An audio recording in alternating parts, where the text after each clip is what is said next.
Un himno a la tolerancia, uno de los himnos de la transición española, Libertad sin ira de Jarcha. La transición tuvo momentos durísimos y aquel mes de enero del 77 fue terrible.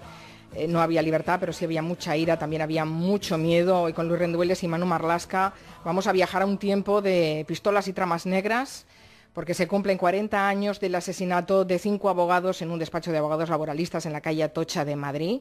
Fue el momento crítico, dicen, de la transición española. Todo cambió desde aquella noche. Viajamos 40 años atrás. Franco ha muerto, pero el franquismo todavía no. España no tiene constitución, no ha habido elecciones, serán en junio de ese año.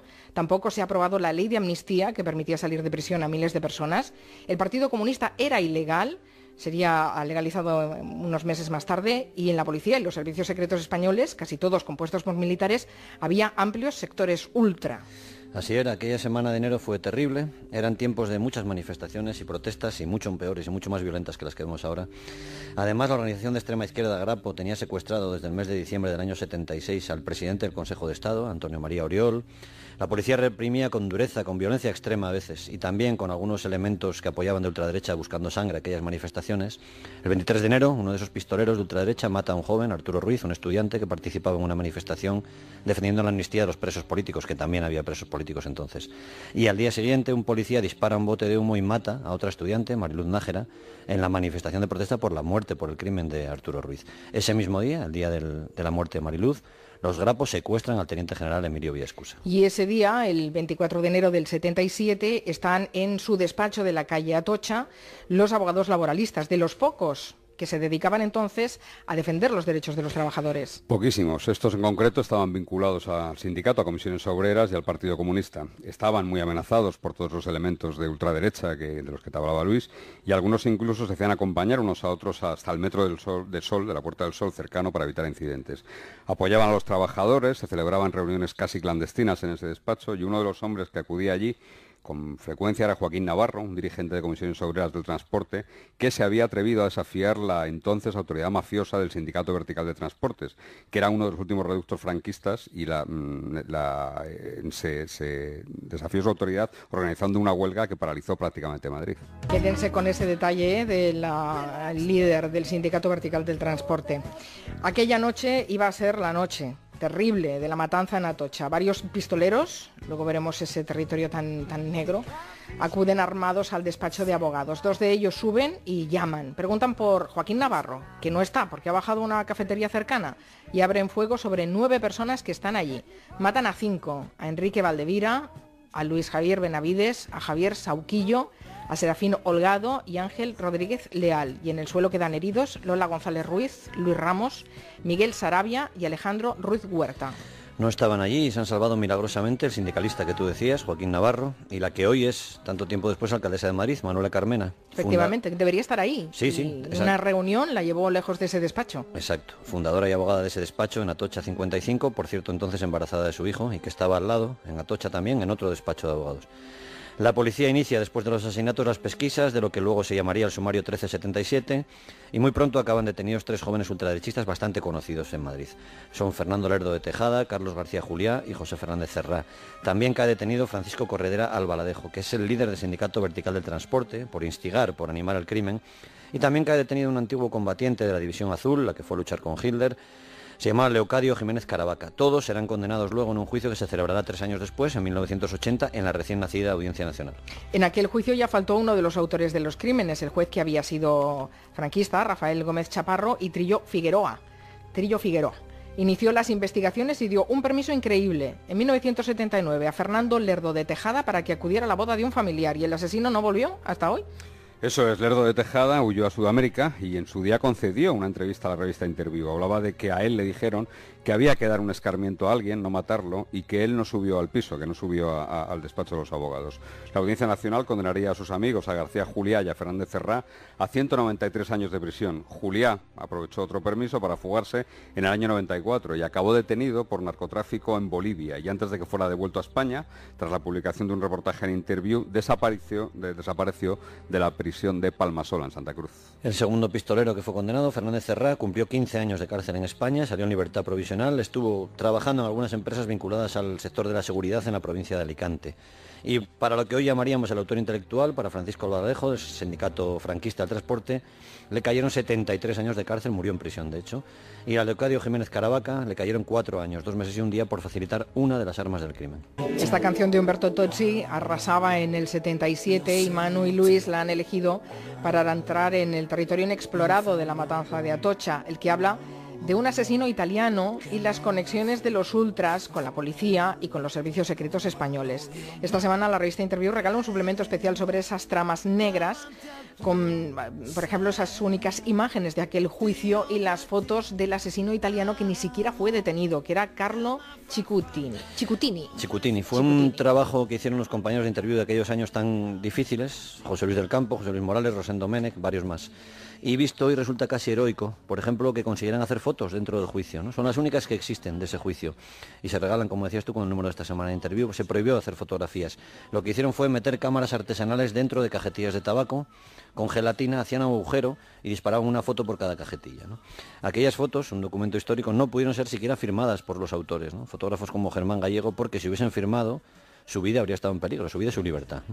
En cuanto al asesino italiano, a Carlo Cicutini, los compañeros de Interview publicaron ya aquel diciembre de 1977, hace 40 años, la implicación de sectores de la policía española y ultraderechistas de fascistas italianos en los crímenes de Atocha. ¿Qué hacía un fascista italiano en España aquel año, en el 77? Bueno, los fascistas italianos habían cometido varios atentados y asesinatos en su país con diferentes nombres, con diferentes firmas, con diferentes marcas. Avanguardia Nazionale, Ordine Nuovo. Italia empezó a perseguirles y llegaron hasta España huyendo. Y aquí fueron recibidos, bueno, pues bastante bien por sectores de los servicios secretos de Franco. El más famoso, franquistas, no de Franco que había muerto ya. El más famoso fue Stefano della Chiaia, pero hubo otros, entre ellos este Carlo Cicutini, autor de un secuestro aéreo y del asesinato de 3 carabinieri en Italia antes de llegar a España en el año 1972. En aquellos años del final del franquismo y principio de la transición, casi todos los fascistas italianos se reunían en una pizzería, se llamaba El Apuntamento, que estaba muy cerca de la Gran Vía en Madrid.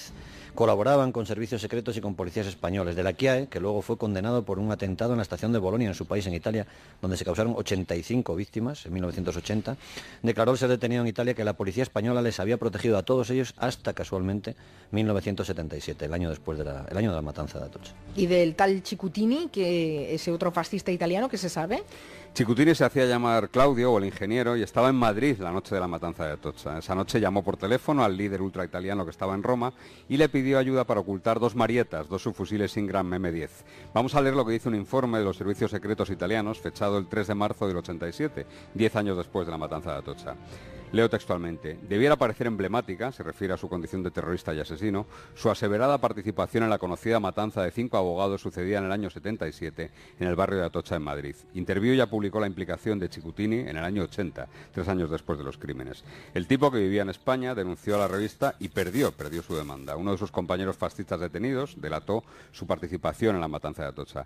Pese a todas esas pruebas en su contra, Cicutini dilató unos años más su extradición a Italia, donde había sido condenado a cadena perpetua por sus crímenes. Entre otras cosas, se había casado con una de las hijas del coronel Fontanals, que sirvió en los departamentos de información franquistas. O sea que en España había fascistas, asesinos italianos, escondidos aquí desde los últimos años del franquismo, que colaboraban en lo que llamaríamos guerra sucia. Sí, así lo declararon 2 jueces italianos, se llamaban Viña y Macchia, y eran los que investigaban esas conexiones, las tramas negras, en los años 80. Dijeron: tenemos pruebas importantes de que algunos de estos terroristas cometieron acciones en conexión con los servicios secretos españoles en una especie de intercambio. Se les permitía residir en España a cambio de cometer acciones sucias por orden de estos servicios. Existen indicios de que existieron ese tipo de conexiones en los hechos sucedidos en la calle Atocha de Madrid. El líder de estos fascistas italianos, del que te hablaba antes, Stefano della Chiaia, declaró luego, cuando fue procesado en su país, que la matanza de Atocha fue instigada por sectores de la policía española. Por cierto, della Chiaia salió de España 10 días después de esa matanza de enero del 77.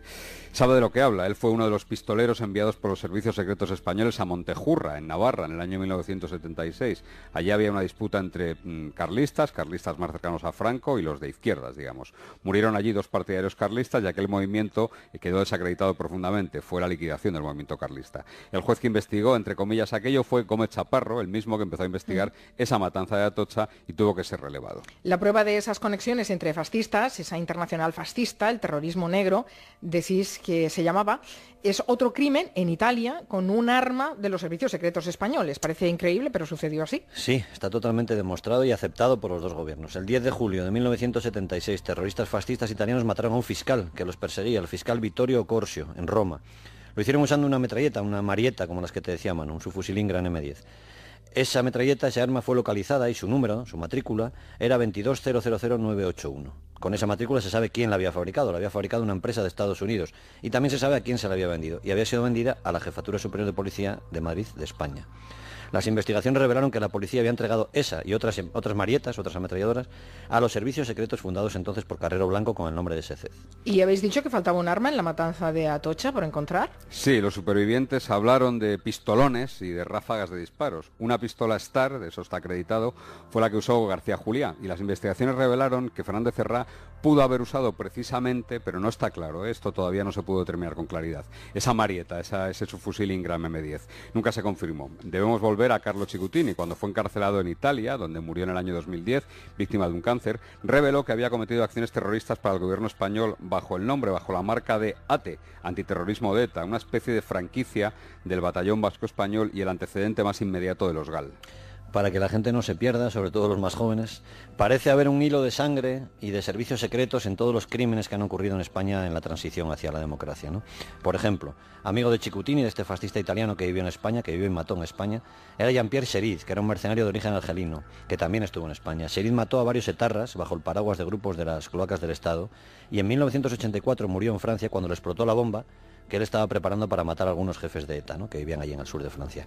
La familia de Chériz, de este mercenario, y esto fue así, pidió una pensión al gobierno español, porque entendían que Chériz había servido a España, ¿no? La pensión fue denegada, pues menos mal, pero la solicitud venía avalada por un comisario de policía, Antonio González Pacheco, conocido como Billy el Niño. Sí, del que hemos hablado más de una vez en el territorio negro. El que era ministro del Interior hace 40 años, Martín Villa, dijo que la transición tembló en aquellos meses, que todo terminó bien, como hemos visto, pero con muchos sacrificios y con grandes amnesias, grandes olvidos. Hay una película que creo que es de Bardem, que se llama 7 días de enero, que refleja muy bien todo lo que pasó en esa semana terrible de enero del 77, y aquellos crímenes y sobre todo la forma en que reaccionaron los compañeros, las familias, los militantes de una izquierda que entonces era verdaderamente radical, republicana y antimonárquica, anti Juan Carlos I, recordemos, fue ejemplar, fue una reacción ejemplar la que tuvieron y aceleró la transición y la reforma política, ¿no? No hay que olvidar que el entierro de las víctimas de Atocha fue organizado por el propio Servicio de Seguridad del Partido Comunista Español, que entonces era ilegal, aunque por muy poco tiempo, por 3 meses más, porque aquella Semana Santa, fue el sábado de gloria, fue legalizado. Hubo elecciones democráticas en el mes de junio del 77, hubo un gobierno legítimo y al año siguiente el referéndum de la Constitución. La brigada político-social de la policía se cerró para siempre y en aquella policía incipiente y que ya no era gris o que trataba de dejar el gris, había jóvenes inspectores con talante democrático y con principios democráticos que fueron haciendo una larga carrera y provechosa. Entonces estaba Juan Antonio González, que llegaría a comisario general de Policía Judicial, estaba Ricardo Sánchez, una persona que fue jefe de homicidios durante muchos años. Los sectores ultras fueron perdiendo peso en el ejército, en la policía, en los servicios secretos españoles, y esas son otras historias. Y todo esto pasó hace 40 años y lo recordamos porque hay muchas claves de la política española contemporánea que se explican a raíz de lo que pasó en Atocha. Espero que a los alumnos de este máster de criminología de la Universidad de Cardenal Cisneros les haya apasionado tanto la historia como a nuestros oyentes, seguro. Están despiertos, por lo Están menos. despiertos.